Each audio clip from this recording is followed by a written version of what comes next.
अरे एक है सरिया ते पढ़ाई लिखाई ना करबे मर्दे, दिन भर गांव के लोग फोन के संगे घूमत रहता रे। बाबूजी करेक्टर पर दाग मत लगाई, अभी देवघर जाइबे वरदान मांग के आई। ठीक है बा जो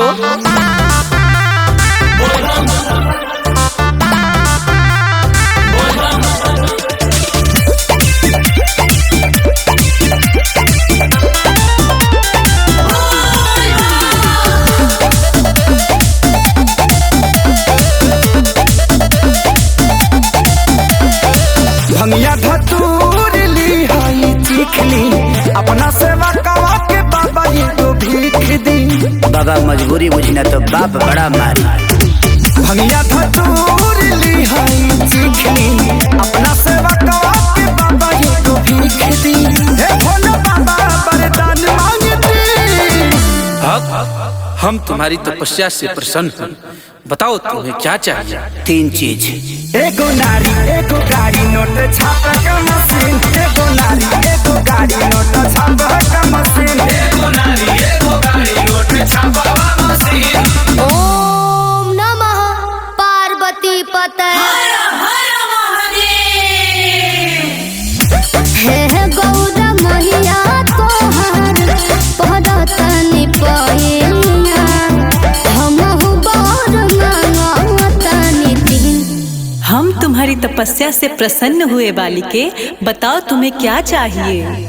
सुन घर एगो घर एगो वाशिंग मशीन, सुन घर एगो घर एगो वाशिंग मशीन। बालिके ये वॉशिंग मशीन क्या होता है।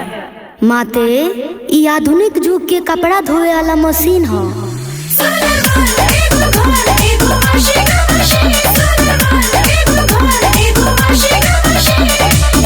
बाबा सब तो दे देनी, अभी सोचा तनी मलबा कहीं खपा दी।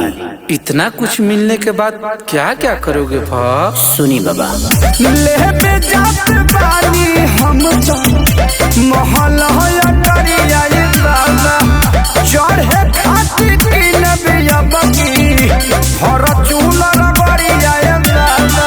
देनी लौटाई हम दुखवा के दी। बालक तुम लालची हो क्या।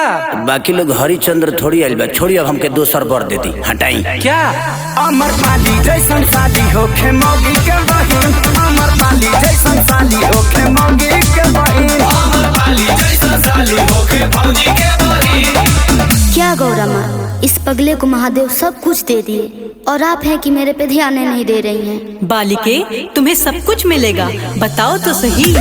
Thank you so much Gaura माँ, तोहरा जैसन के होना सच कहता नहीं तोहर गजबे बसी। माते बोलो। एक लड़के से बहुत प्यार करती हूँ, अगर आज्ञा हो तो वही मांग लूं।